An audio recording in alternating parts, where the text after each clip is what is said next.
अभी हम लोग KVK गया यानी कि कृषि विज्ञान केंद्र गया में आए हुए हैं और यहाँ पे प्रशिक्षण चल रहा है कि किसानों को अपने जो खरीफ फसल है इस बार किस तरीके से फसल से ज़्यादा लाभ लिया जा सके।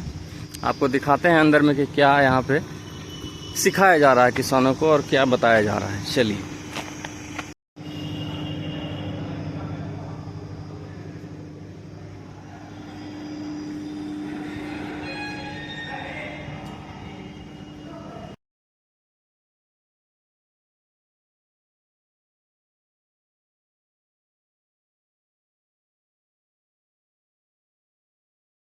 इस भवन के ऊपर में भी लगता है एक हॉल है जहाँ पे ट्रेनिंग दिया जाता है। चलिए देखते हैं।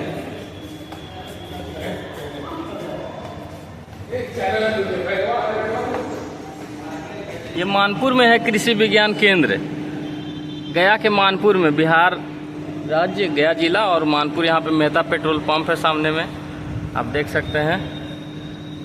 चलिए अंदर चलते हैं हॉल में।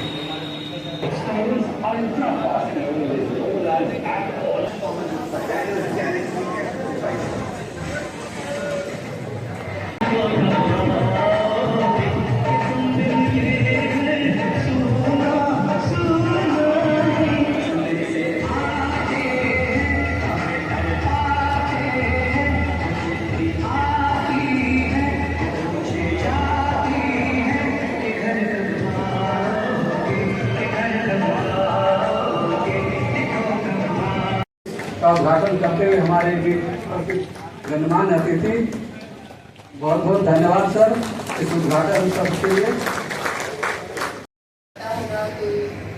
खरीफ अभियान हम सभी मनाते हैं एक उत्सव के रूप में। सब लोग मनाते हैं कि नहीं? क्यों मनाते हैं? क्योंकि ये खरीफ अभियान किसानों के लिए एक महत्वपूर्ण योजना का स्रोत है। इस माध्यम से किसान को बीज उपलब्ध कराया जाता है विभाग की तरफ से। और इस वर्ष जो है हमारी जो सोच है, सरकार की सोच है कि हम लोग मिलेट की खेती करें और मक्का को अपनाएं। क्योंकि जैसा अजय सर ने बताया आप लोगों को और सुधीर सर ने बताया कि जो हमारे गया जो है वो सुखाड़ जोन में शुष्क जो है वो जलवायु है और यहाँ रेनफॉल की जो कमी है वो दिन प्रतिदिन देखी जा रही है। जलवायु बदल रही है, तो जलवायु बदल रही है, तो इस बदलते हुए जलवायु का हम कैसे उपयोग करें और किस तरह से अपने सूझबूझ से ऐसी खेती करें जिसमें हमें इनपुट कम हो, लागत कम लगे हमें और हम अच्छे मुनाफा कमा पाए। जैसा कि आप सभी, मुझे लगता है एवरीवन इज टेक्निकल है, जो भी ATM BTM है, कोऑर्डिनेटर है, प्रखंड कृषि पदाधिकारी है, सभी एग्रीकल्चर बैकग्राउंड से, तो आपको पता होगा ही कि जो मिलेट है वो काफी कम अवधि का है, होता है ना। जैसे ज्वार लगाते हैं, बाजरा लगाते हैं, कुट्टी है, सावा है, कोदो है, तो इस तरह की जो भी मिलेट है वो काफी कम ड्यूरेशन की है। और हम लोग काफी ब्लेस्ड है कि गया जैसे जगह में, तनकुप्पा में हमारा सेंटर ऑफ एक्सीलेंस जो है वो मिलेट्स के ऊपर स्टैब्लिश हो गया है और चल रहा है काम इस पर तीव्र गति से। तो हमें हमेशा तकनीकी सहयोग इस दिशा में निरंतर मिलता रहेगा और इतनी साइड के वैज्ञानिक भी यहाँ बैठे हैं और ये आपको हमेशा सहायता प्रदान करते रहेंगे। रही बात मिलेट और मक्का की, तो आप सभी मेहनत कर रहे हैं, किसानों को बीज मुहैया कराए जाने की सारी प्रक्रियाएं धीरे धीरे पूर्ण हो रही है और आप इस दिशा में निरंतर कार्य भी कर रहे हैं। और जहाँ तक कि हॉर्टिकल्चर की भी योजनाओं की भी बात है तो इसे भी क्लस्टर के रूप में ही किया जाना है। जैसे हमारा गया जिला है वो शुष्क जलवायु का क्षेत्र है, तो इसमें नींबू, बेल, इस तरह की फसलें हैं, उसको करना है, उसका उपयोग हम लोग ज्यादा से ज्यादा करें, लगाएं, आंवला के वृक्ष। तो ये सारी योजनाएं जो है इस बार क्लस्टर के रूप में गया जिले में दी जाएंगी और काफी मतलब अच्छा रहेगा कि आने वाले टाइम में हम लोग ये क्लस्टर के रूप में खेती कर पाएंगे। क्लस्टर करना मतलब कि आप एक पूरा एक मार्केट तैयार कर रहे हैं, क्योंकि जैसा आप लोगों को पता होगा कि मिलेट जो है उसकी प्रोसेसिंग एक बड़ी प्रॉब्लम है। आप मिलेट उगा तो लेते हैं लेकिन उसका मार्केट नहीं हो पाता है, इसलिए हमारे किसान उसको अपना नहीं पा रहे। लेकिन अगर हम मार्केट और प्रोसेसिंग की व्यवस्था कर दें, अगर एक जगह अगर हमें मिल जाए मिलेट, तो उसकी मार्केटिंग बहुत ही इजीली हो सकती है। तो आप सभी से मेरा अनुरोध यही होगा कि आप लोग सभी लोग एज ए टीम मिलकर के काम करें क्योंकि जैसा सबको पता है कि everything can wait but not the agriculture, ठीक है। चाहे जिस परिस्थिति में भी हो, हम एग्रीकल्चर चलता रहेगा और निरंतर चलता रहेगा। तो मैं चाहती हूँ कि आप लोग एक टीम की तरह काम करें और सभी लोग काफी कुशल हैं, अच्छे हैं और टेक्निकली साउंड भी है और निरंतर हमारे साथ। मुझे लगता है कि राज्य स्तर की तरफ से मुझे भेजा गया है। वैसे तो अबांशु सिंह जैन सर आने वाले थे, लेकिन इन बिटवीन उनका कुछ ऐसा अर्जेंट प्रोग्राम आ गया, तो I have to come here. तो बहुत बहुत धन्यवाद। आप लोगों ने मुझे पहले भी सुना होगा एज अ बीटीएम, बट मैं स्टेज से आप लोगों को एक संदेश देना चाहती हूँ कि कुछ भी काम छोटा नहीं होता है। हमेशा आपको एक अच्छा प्रयास करते रहना चाहिए और अच्छा काम करने की जब तक आपके मन में एक जुझारूपना नहीं होगा, आप नहीं कर पाएंगे। तो बहुत बहुत धन्यवाद। और मुझे लगता है कि आप लोग सब अच्छी तरह से इस बार इस योजना को, क्लस्टर योजना को सक्सेसफुल बनाएंगे, अच्छे से काम करेंगे और एक नई उम्मीद के साथ काम करेंगे। धन्यवाद आप लोगों का। बहुत बहुत धन्यवाद। लेकिन ढांचा लगाने में थोड़ा आगे पीछे चलते हैं। कितनी दूर से ट्रांसपोर्ट करके ढांचा आया है, ढांचा तो यहां पैदा नहीं हुआ है। तो मेरा अनुरोध है आप लोगों से कि आप लोग किसान भाइयों को कहिए कि ढांचा आप जरूर लगाएं। ठीक है, आपकी रोपाई करने समय आ गया है, ढांचा 20 दिन का है, 25 दिन का है, कुछ तो वेजिटेटिव ग्रोथ होगा। जब पडलिंग आप करिएगा तो कुछ तो हिम्मत की मात्रा बढ़ेगी मिट्टी में। अभी मिट्टी जांच की बात आई तो हमारे जेडीएस साहब सुधीर साहब ने कहा कि हमारा जिला राज्य में पहला आया।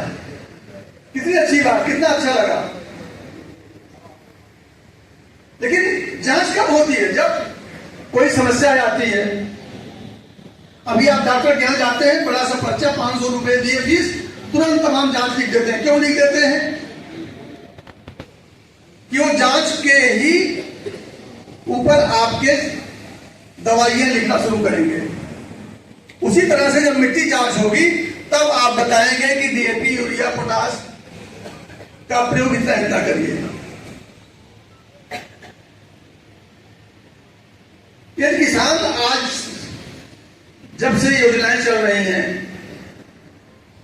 2007-8 से शुरू हुई है और ज्यादा स्पीड पकड़ी है आगे 12, 13, 14 में। इतने दिन से इतना राज्य का या केंद्र का जो शक्ति लग रही है, चाहे वो आर्थिक शक्ति हो, चाहे मानव शक्ति हो। आप जाते हैं हरियाणा, पंजाब, देखते हैं कि वहां की फसलों में कुछ दिखाई पड़ता है। और जब यहाँ की फसलों में कभी हम लोग जाते हैं, जब धान में दाना नहीं बना, गेहूं में दाना नहीं बना, तो वैज्ञानिक एक टीम बना दी जाती है, जरा देख लिया जाए। देखा जाता है दाना तो बना ही नहीं, लेकिन जो पौधा है वो अभी कुपोषित है। कुपोषित इसलिए है कि मिट्टी में ताकत नहीं है, जान नहीं है, उर्वरा शक्ति नहीं है। तो भैया मेरा कहना आप लोगों से है कि आप लोग केवल जागरूक करिए। सामान तो आप दे रहे हैं, जो भी इनपुट है। अभी मड़ुआ में सरकार ने 2000 रुपए देने का भी प्रावधान कर दिया है। कितना भी चालाकी कर लीजिए हम आप, हुए कि जब क्रॉप इतनी बड़ी होगी, इतना बड़ा होगा, इतना साइज होगा, फ्रूटिंग होगी, फ्लावरिंग होगी, तब दिया जाएगा। लेकिन टारगेट तो पूरा करना है, चाहे उधर से चाहे जहां से। तो केवल उनके मन में इतना आप डालिए कि आप जो कर रहे हैं उसको अच्छी तरह से करिए, तभी आगे बढ़ पाइएगा। नहीं तो इसी तरह से चलता रहेगा, आप आगे नहीं बढ़ पाइएगा।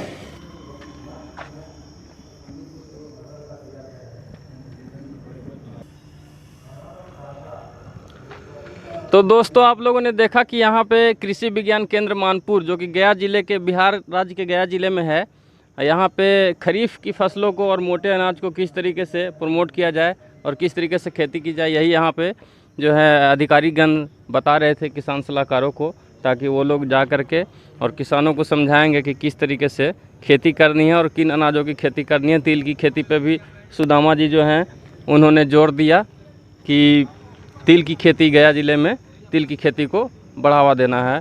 और बहुत सारे अनाजों की बात की। तो मैं अगले अपडेट में फिर किसानों से भी बात करूंगा। अभी यहाँ पे कुछ किसान आए थे और कुछ किसान चले गए हैं। मैं नेक्स्ट जब यहाँ पे क्या बोलते हैं कृषि का जो प्रोग्राम होगा किसी दूसरे ब्लॉक में, तो मैं वहाँ आपको किसानों की आवाज़ को भी सुनाने का काम करूँगा। धन्यवाद दोस्तों।